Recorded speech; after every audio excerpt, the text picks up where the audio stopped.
Welcome to Community Foundation of the North State. Today we're going to take a look at how to apply for scholarships here at the Community Foundation. Begin by going to our website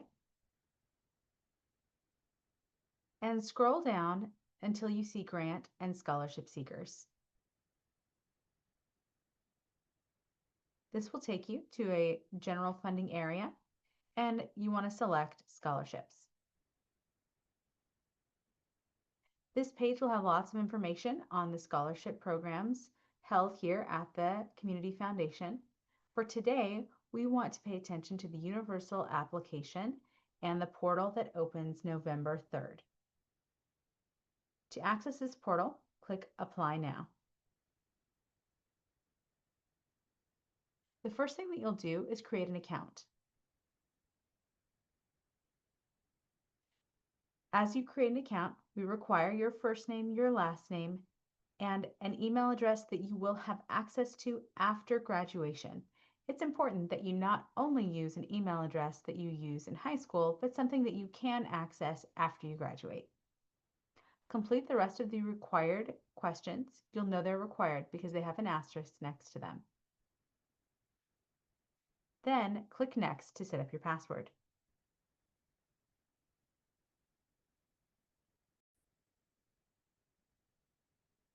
Now that you've created your password, you will be taken to the Apply page. If for any reason you don't land on this page, go ahead and click the Apply button in the top menu. Here you'll see any scholarships available for you to apply for. As you can see, we do have an individual scholarship over here that is currently open. That closes on November 17th. And after November 3rd, you will see an Apply button right here for the Universal Scholarship application.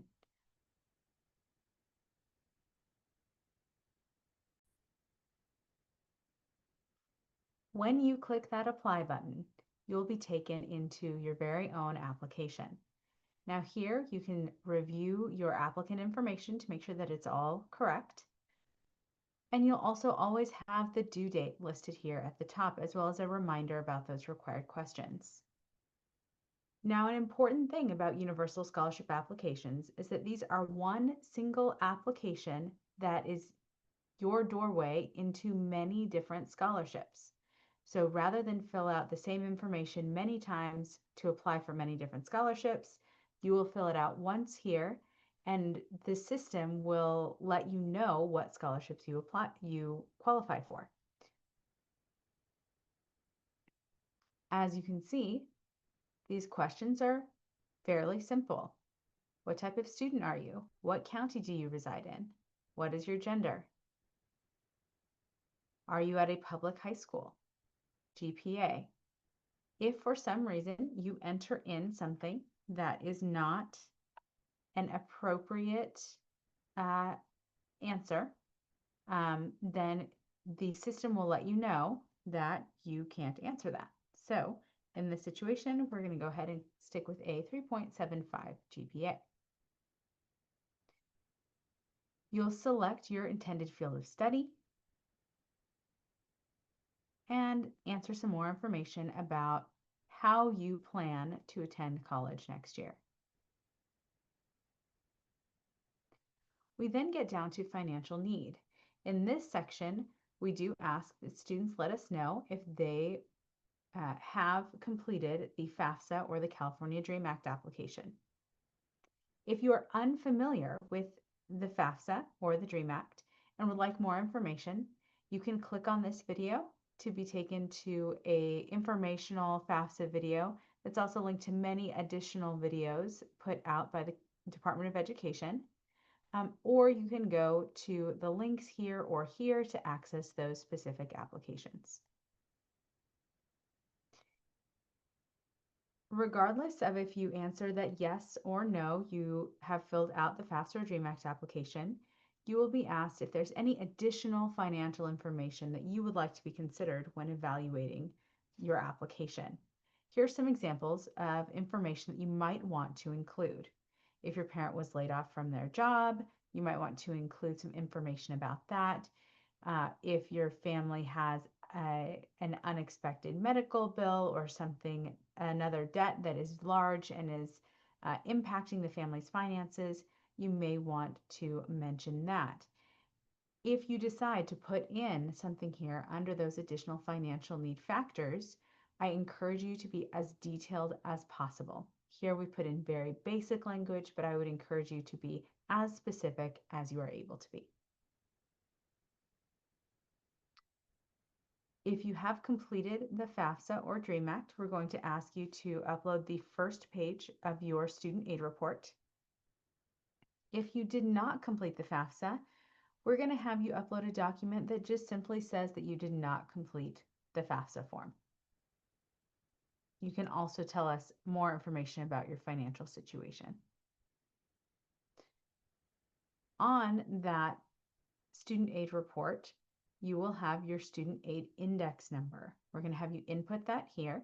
If you did not complete the FAFSA or DREAM Act application, you can use this link to input financial information and have an estimate done for your student aid index.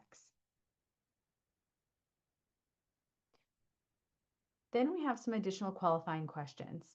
These questions are highlighting very specific things that some scholarships are looking for. And read through each statement and see if it applies to you.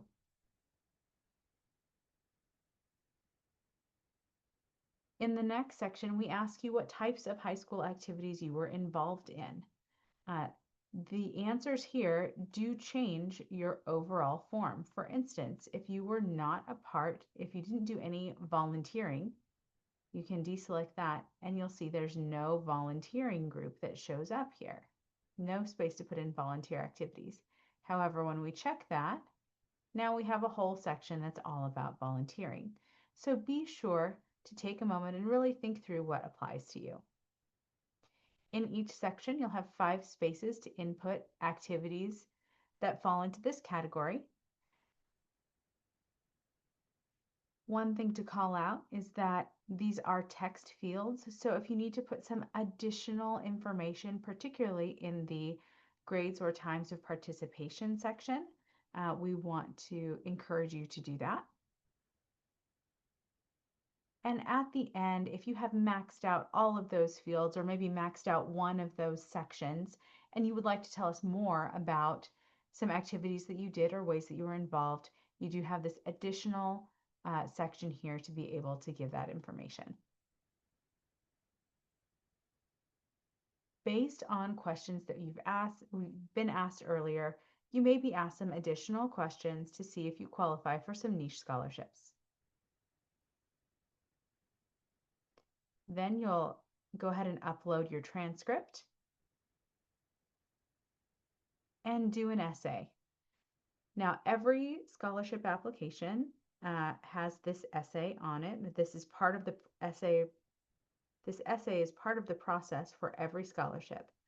It is a universal question, meaning you will write this essay one time, but it will be looked at by many different scholarship committees when they're making selections. So I encourage you to take time and really be sure that you're putting your best essay out there. For letters of recommendation, you have some options. You can either upload a letter that has been provided to you by a teacher, counselor, mentor, community member, coach, or employer, but not a relative. Here's an upload space for that. Or if you prefer, you can let the recommender upload the letter for you. If you choose that option, you will put in the email address for your recommender here.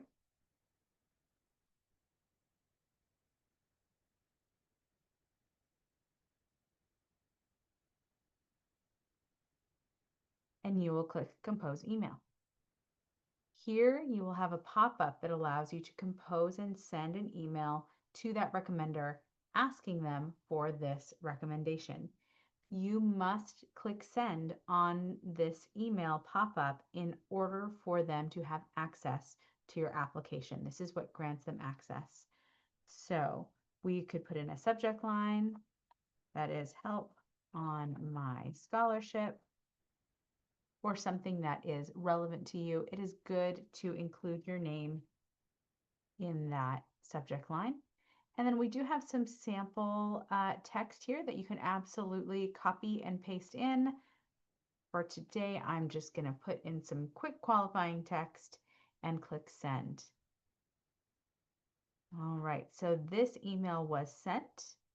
I used a fake email address, so it didn't go anywhere, but your recommender will get that email from you, and they will get an email from the system with a special link that allows them access to your application to come in and fill out the required questions.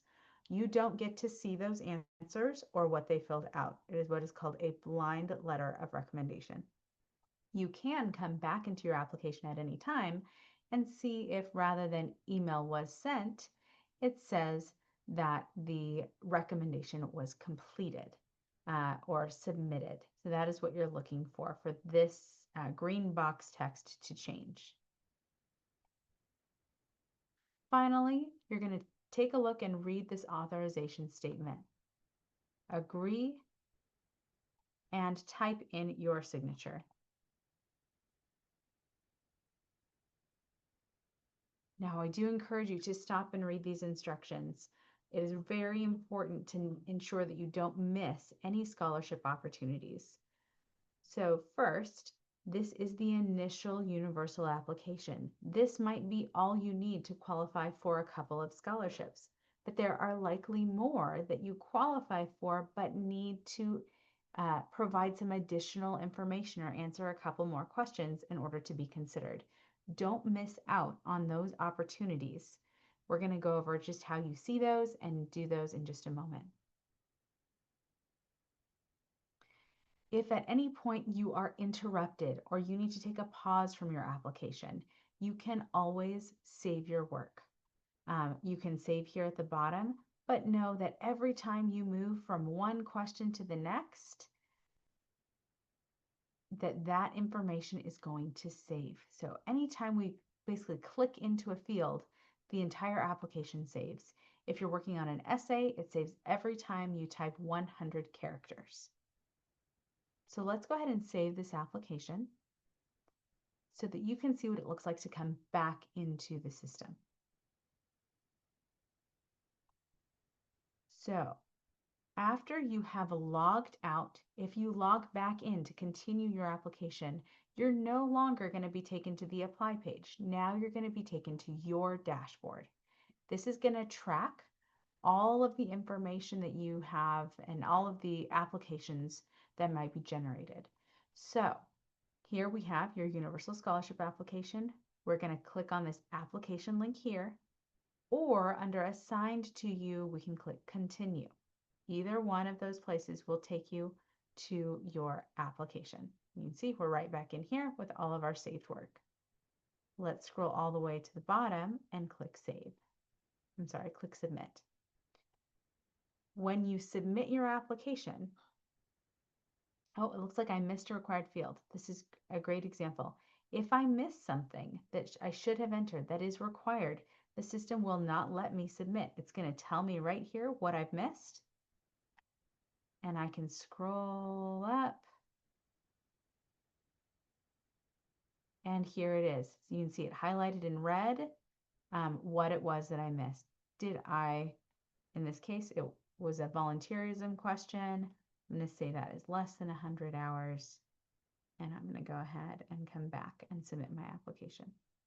Now that we've answered that required question, that will go through.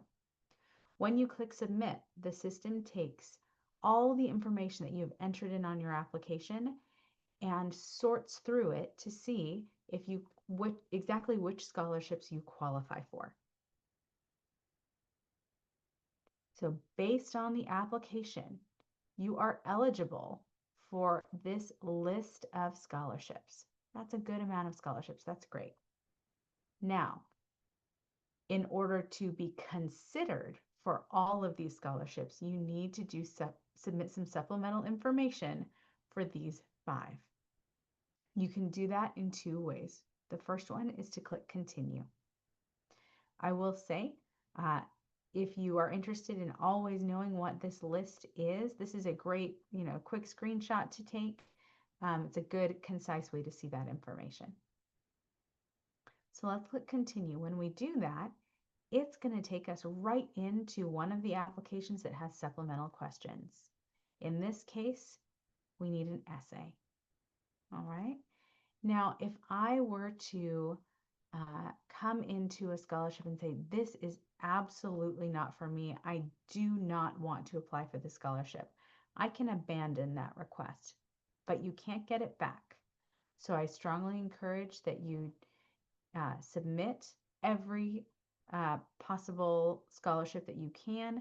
And if you decide not to, it's okay for it to stay in limbo. You don't have to abandon it. So now that we've seen this, we can save our application at any time, right? Save those supplemental questions, whatever work we've done.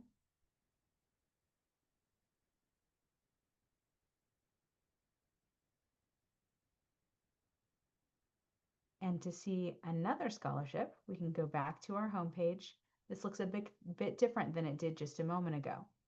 So we can see that these 3 scholarships have no action needed. They are submitted. These ones are in. You are going to be considered for these scholarships. And as you complete the supplemental questions on these additional scholarships, you will then be considered for additional awards. So let's go ahead and click into another one. See, I can just click into application, or I can work from this list as well.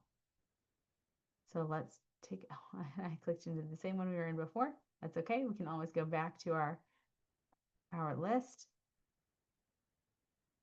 And this is how you can kind of hop around, see what different scholarships require, and all of that. So that is how to apply for scholarships here at Community Foundation of the North State.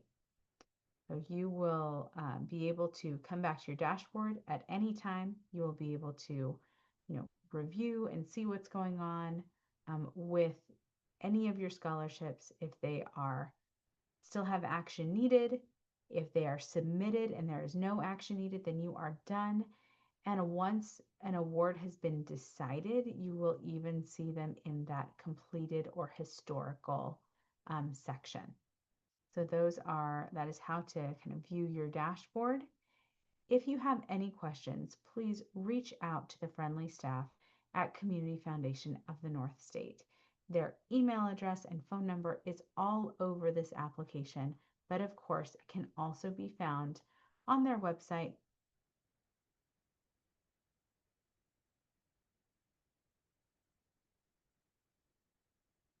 Right here under Contact Us. Best of luck in your scholarship application.